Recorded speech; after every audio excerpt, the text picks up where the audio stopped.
Buonasera, i titoli con le principali notizie. Una giornata di straordinaria alluvione nella zona ionica, auto trascinate fino a mare a Torre Archirafi, la disperazione dei residenti per gli allagamenti a Giarre, Mascali e Riposto. Frana parte della Timpa di Acireale. E a Catania questo pomeriggio vertice in prefettura sull'eccezionale ondata di maltempo che ha colpito la provincia di Catania. Il prefetto Librizzi: tanti danni, ma per fortuna nessun ferito.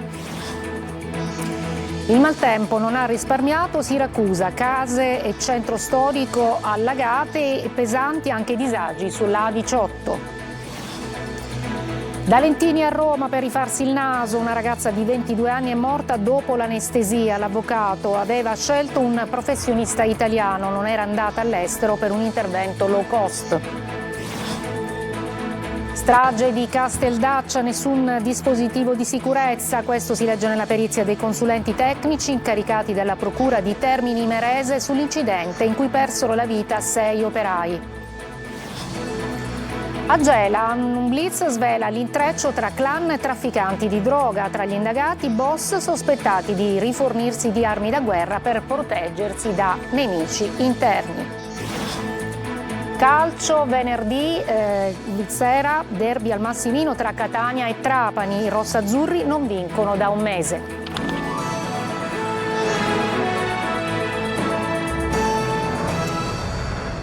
Buonasera. Dunque, piogge alluvionali nella Sicilia orientale, particolarmente critica la situazione tra Giarre e Acireale, finite sott'acqua. La disperazione di chi ha visto allagate case, negozi, garage e cantinati. Sentiamo Tonino De Mana.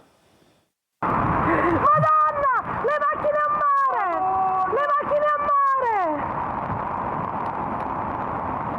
Barche trascinate dall'acqua, auto che finiscono dritte in mare come a Torre Archirafi, la Timpa che frana Santa Tecla, una pioggia torrenziale che semina distruzione, dolore, terrore e panico. Annunciata per ieri con tanto di allerta rossa, l'eccezionale ondata di maltempo si è materializzata oggi con piogge alluvionali nella Sicilia orientale proprio quando il bollettino della Protezione Civile indicava arancione. Scherzi di un clima impazzito ed imprevedibile, capace di lasciare a secco una terra per mesi e mesi per poi inondarla in pochi minuti. È quanto successo tra Giarre ed Acireale, finite sott'acqua a causa di abbondanti precipitazioni che hanno allagato case, negozi, garage e cantinati. Impressionante la forza dell'acqua che scorre impetuosa trasformando le strade in fiumi in piena. Qui siamo nella centralissima via Callipoli a Giarre con le immagini che somigliano all'alluvione del 95. Da un fiume all'altro ed ecco la drammatica situazione registrata ad Altarello. Acqua, detriti e fango anche a Santa Maria la Strada al confine tra Giarre e Mascali, sottopassi allagati a Riposto dove è stato necessario soccorrere decine di automobilisti.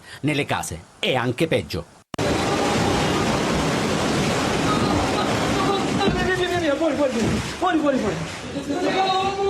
La pioggia torrenziale non ha risparmiato Acireale che già alle 4 del mattino si è ritrovata sotto un violento nubifragio. Questa è la situazione nei pressi della rotatoria di Santa Maria delle Grazie. Decine gli interventi dei vigili del fuoco. Qui siamo in via La Pira dove è crollato un muro perimetrale che ha danneggiato alcuni mezzi in sosta. Soccorsi 2 anziani in via Chinnici, sempre ad Acireale, e diversi automobilisti in panne in via Aldomoro ad Aci Sant'Antonio. A Catania, ieri in allerta rossa è rimasta all'asciutto, i primi scrosci di pioggia si sono registrati intorno alle 11, ma l'opportuna chiusura delle scuole non ha aggravato una situazione già di per sé complessa, specie dopo le piogge torrenziali di lunedì che hanno sollevato polemiche a non finire. E a Catania nel pomeriggio un vertice in prefettura sull'eccezionale ondata di maltempo che ha colpito la provincia appunto di Catania. Il prefetto Librizzi dice tanti danni, ma per fortuna nessun ferito. Tonino De Mana. Nessun morto, nessun ferito, nessun disperso. È la sensazione che è quasi un miracolo. Lo ripete con tono pacato e rassicurante il prefetto Maria Carmela Librizzi dopo un vertice convocato d'urgenza a Catania in videoconferenza con i vertici nazionali della Protezione Civile e i rappresentanti locali delle forze dell'ordine. La bomba d'acqua sulla riviera ionica ha lasciato il segno, ma tutti potranno raccontarla. Certo, restano i danni ingenti che saranno valutati nelle prossime ore, giusto il tempo di liberare case e strade da acqua e fango. Abbiamo una situazione chiaramente di particolare criticità nella zona di Torre Archirafi, dove stamattina è stato fatto un soccorso, è stata evacuata una famiglia la cui abitazione era stata invasa dall'acqua. Ci sono sicuramente dei danni alla viabilità.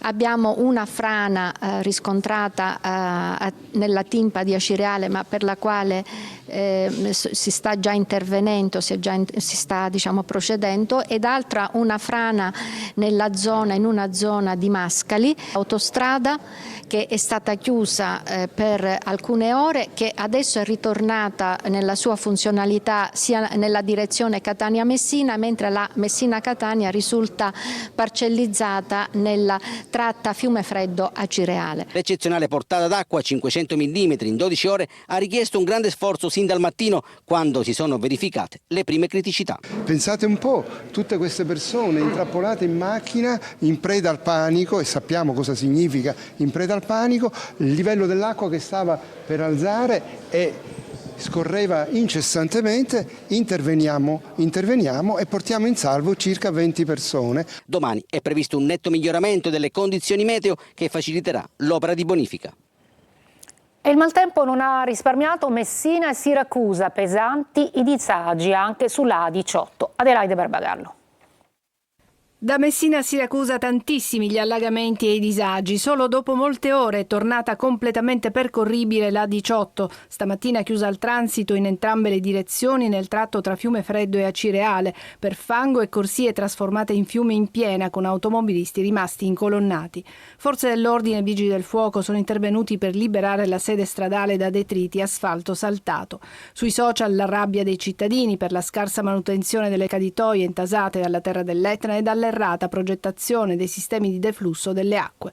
La pioggia copiosa caduta anche a Siracusa ha trasformato il centro storico in un lago. Sui social le immagini della zona tra Largo Gilippo e Piazza Euripide, a 2 passi da Ortigia. Decine le chiamate alla sala operativa dei vigili del fuoco. Al telefono cittadini che chiedono aiuto per allagamenti in caso o auto rimaste in panne. Il maltempo si è abbattuto anche su alcuni tratti dell'A19 Palermo-Catania. Una forte pioggia si è registrata nel tratto tra Catena Nuova e il capoluogo etneo, e in alcuni tratti è comparsa anche la grandine. Da Lentini a Roma per rifarsi il naso, una ragazza di 22 anni è morta così dopo l'anestesia. L'avvocato dice aveva scelto un professionista italiano, non era andata all'estero per un intervento low cost. Lorena Dolci. La famiglia oggi chiede di conoscere le circostanze e le cause che hanno condotto alla morte Margaret, che era andata a Roma per sottoporsi a un intervento che possiamo definire di routine, e purtroppo tornerà a casa chiusa in una bar. Era bella Margaret, di una bellezza mediterranea, ma non amava il suo naso. Così questa ragazza di 22 anni aveva deciso di correggere quello che considerava un difetto. Era partita da Lentini con il fidanzato per sottoporsi all'operazione di rinoplastica presso uno studio privato di Roma. Subito dopo l'anestesia si è sentita male, la corsa all'ospedale, ma nonostante tentativi di rianimarla, dopo 3 giorni di coma è morta il 7 novembre scorso. L'ambulatorio è stato sequestrato insieme alle attrezzature. Nella struttura non è stato trovato alcun documento, cartella clinica o registrazione. I 2 titolari, padre e figlio, entrambi medici, sono finiti nel registro degli indagati con l'accusa di omicidio colposo. Non un medico trovato su TikTok, che ci tiene a precisare l'avvocato della famiglia, ma un professionista italiano della capitale. Ha seguito le tendenze che oggi vogliono di trovare o di cercare soluzioni all'estero, cosiddette low cost, in Albania piuttosto che in Turchia o nei paesi nordafricani, si era affidata a un chirurgo italiano in un centro medico italiano. L'avvocato non conferma la presenza di un video girato dal fidanzato durante il malore. Sarà l'autopsia a chiarire le cause della morte, forse causata da una reazione allergica ai farmaci usati per l'anestesia. Un intervento estetico di moda, ma da non sottovalutare mai. Al momento resta aperta ogni ipotesi, abbiamo spunti interessanti ma da soli non sono sufficienti a confermare o escludere alcunché. L'esame è stato molto lungo perché gli approfondimenti da fare sono delicati e ci serve acquisire altri dati, quindi non possiamo trarre alcuna conclusione. L'ho detto al termine dell'autopsia sul corpo della quindicenne trovata impiccata una settimana fa a Piazza Armerina Giuseppe Bulla, il medico legale della famiglia della ragazza. Sul caso indaga per istigazione al suicidio la Procura dei minori di Caltanissetta. I consulenti dei pubblici ministeri si sono presi 90 giorni per il deposito della relazione, ha poi aggiunto il medico legale. Nessun dispositivo di sicurezza né preparazione idonea a lavorare in ambienti pericolosi sono i risultati a cui sono giunti i consulenti tecnici incaricati della Procura di Termini Imerese sulla strage di Casteldaccia in cui persero la vita 6 operai. Lorena Dolci. Tutti gli operai erano privi di dispositivi di sicurezza per le vie respiratorie. Sono nette le conclusioni dei periti incaricati dalla Procura di Termini Imerese di capire le cause della strage di Casteldaccia, in cui il 6 maggio scorso persero la vita 6 operai impegnati presso un impianto di sollevamento fognario. Le vittime, morte soffocate dal gas sprigionato dai liquami, furono 4 dipendenti della Quadrifoglio Group che aveva in subappalto dalla TEC i lavori di manutenzione della rete fognaria per l'AMAP. La quinta vittima, Giuseppe La Barbera, era un interinale. Al centro dell'indagine, oltre alla catena di appalti, c'è appunto il rispetto delle misure di sicurezza. Già i primi accertamenti svelarono che le vittime non sarebbero dovute scendere all'interno dell'impianto e che non indossavano le protezioni. Fra gli operatori intervenuti, nessuno era in possesso di rilevatori multigas, scrivono ancora i consulenti. Le ditte non avevano attrezzature idonee e non avevano predisposto procedure specifiche per lavorare in ambienti pericolosi. Una negligenza fatale. Nel registro degli indagati per omicidio colposo plurimo e lesioni gravissime sono finiti Nicolò Di Salvo, titolare della Quadrifoglio, il direttore dei lavori del cantiere, il tecnico di AMAP Gaetano Rotolo e il dirigente della TEC Giovanni Anselmo. Un 27enne morto in un incidente sul lavoro che si è verificato in contrada Maucini a Pachino nel Siracusano. Il giovane sarebbe finito sotto un mezzo meccanico mentre era al lavoro in un terreno. La Procura di Siracusa, che coordina gli accertamenti della Polizia Municipale, ha aperto un'inchiesta. E invece vediamo la strage di Altavilla, perché c'è stata una nuova udienza preliminare appunto per la strage costata la vita a madre e 2 figli assassinati secondo l'accusa dal padre e dall'altra figlia e da una coppia di predicatori durante un drammatico esorcismo. La procura contesta la perizia che considera il principale imputato incapace di intendere e di volere. Manlio Viola. È battaglia legale sulla scarcerazione di Giovanni Barreca, il muratore di Altavilla Milicia, che con la figlia 17enne e una coppia di fanatici religiosi a febbraio scorso avrebbe sterminato la famiglia, moglie e 2 figli nel corso di un drammatico esorcismo.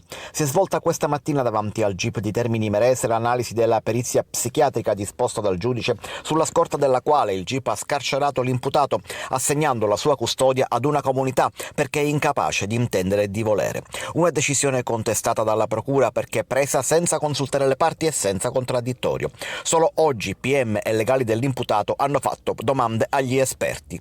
La procura contesta la decisione in base ad una controperizia dei consulenti dell'accusa nella quale si ritiene l'imputato non totalmente ma solo parzialmente incapace di intendere e di volere.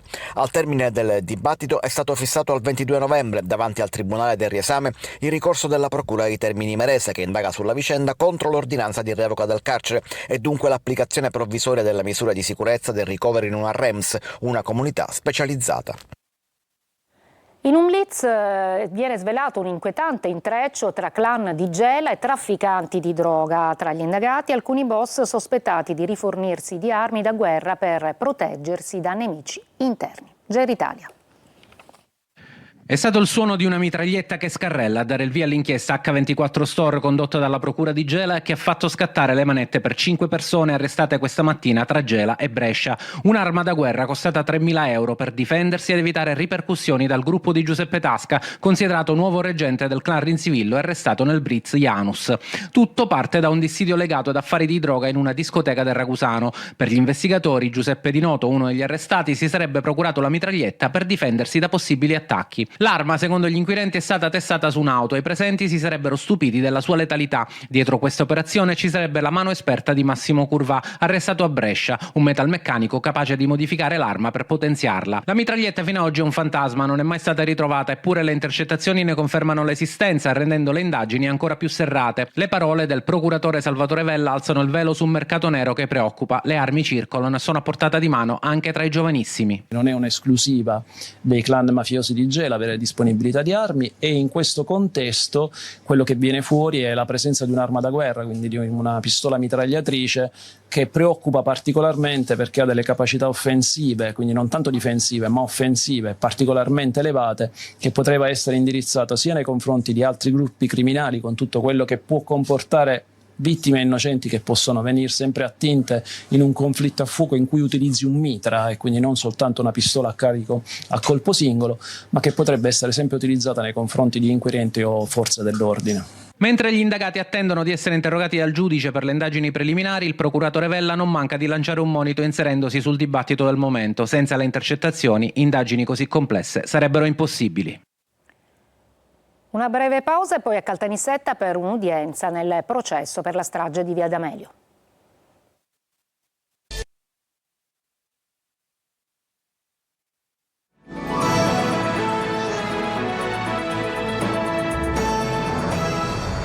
Udienza preliminare a Caltanissetta per 4 poliziotti accusati di aver mentito durante il processo sul depistaggio delle indagini per la strage di Via D'Amelio. Il giudice per le udienze preliminari deciderà sulla richiesta di rinvio a giudizio nell'udienza fissata per martedì mattina. Rita Cinardi. Hanno chiesto tutti il non luogo a procedere i legali dei 4 poliziotti accusati di depistaggio dinanzi al GUP di Caltanissetta David Salvucci. Per gli avvocati Maria Giambra, Giuseppe Panepinto e Giuseppe Seminara, i loro assistiti Maurizio Zerilli, Angelo Tedesco, Vincenzo Maniscaldi e Giuseppe Di Ganci, nelle loro deposizioni al processo sul depistaggio delle indagini sulla strage di Via D'Amelio non hanno mai mentito. Il nuovo procedimento scaturisce dal processo che si è concluso a giugno con la prescrizione del reato di calunnia per Mario Bo, Fabrizio Mattei e Michele Ribaudo, tutti appartenenti alla Polizia di Stato. Erano accusati del reato di calunnia per aver indotto l'ex falso pentito Vincenzo Scarantino a rendere false dichiarazioni per fare condannare persone che non avevano nulla a che fare con la strage di Via D'Amelio del 19 luglio del 1992, in cui morirono il giudice Paolo Borsellino e 5 agenti della sua scorta. E secondo la procura di Caltanissetta gli altri 4 colleghi, oggi imputati, nel corso del processo avrebbero reso falsa testimonianza. Nella scorsa udienza il PM Maurizio Bonaccorso ha chiesto che venissero rinviati a giudizio perché a suo parere avrebbero testimoniato il falso su alcuni punti, mentre su altri sarebbero stati reticenti, tesi che la difesa oggi ha contestato. Tra 2 giorni il GUP deciderà sulla richiesta di rinvio a giudizio avanzata dalla procura. Ha patteggiato una condanna a 2 anni e 6 mesi Daniela Loverde, il preside con un passato nell'antimafia della scuola Falcone del quartiere Zen di Palermo, accusata di corruzione e peculato. Oltre a sottrarre dalla mensa scolastica e beni alimentari acquistati con i fondi europei, avrebbe affidato a un negozio di informatica la fornitura dei dispositivi elettronici per gli studenti. Adesso una breve pausa, poi il calcio in vista di domani per il derby tra Catania e Trapani.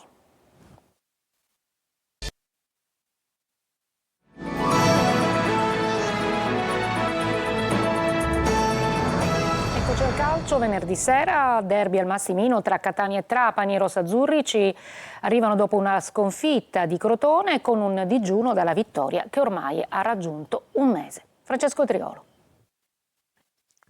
Un derby per dare una sterza dal campionato. L'attesa per Catania-Trapani è palpabile perché al Massimino si affronteranno 2 formazioni che non hanno nascosto ambizioni di alta classifica alla vigilia del campionato e che vivono un momento quasi simile. Il Trapani si è risollevato proprio domenica battendo la Cavese, ma la burrasca non è ancora passata perché la squadra di Aronica cerca quella continuità che è mancata sinora. Sta peggio in classifica di appena 1 punto, ma anche come periodo il Catania che non vince da un mese, dal 2-0 del 12 ottobre in casa contro l'Altamura. Toscana Toscano deve fare i conti con le condizioni di alcuni giocatori, si attende di capire le condizioni di Lunetta, uscito domenica per un problema muscolare, e quelle di Luperini, non convocato a Crotone per un affaticamento. Si spera di avere De Rose, rimasto in panchina domenica, almeno per una parte di gara.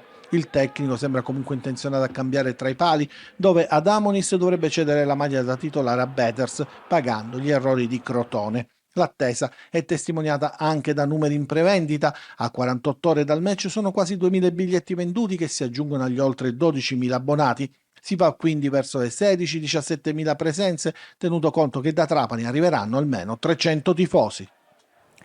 E nel frattempo il Trapani è al lavoro in vista appunto del derby di domani, con il Catania previsti i rientri di Crimi e Silvestri. Franco Cammarasana. Programma di allenamenti diverso dal consueto per il Trapani in vista dell'anticipo di venerdì sera col Catania. Già domenica, all'indomani della partita con la Cavese, il tecnico Aronica ha impegnato i suoi in un lavoro leggero per poi proseguire lunedì con un allenamento più articolato. Per il derby col Catania sicuramente saranno assenti l'attaccante Diego Zuppel e il difensore Federico Vailetti, mentre tornano ad essere disponibili il difensore centrale Luigi Silvestri e il centrocampista Marco Crimi, che hanno scontato il turno di squalifica. Tra i convocati per la gara di Catania quasi sicuramente farà parte Alessandro Malomo, difensore classe 91, ex Triestina, prelevato pochi giorni fa dalla lista degli svincolati, che ha esordito nelle battute finali della gara con la Cavese. È tutto per questa edizione, grazie per l'ascolto e buona serata.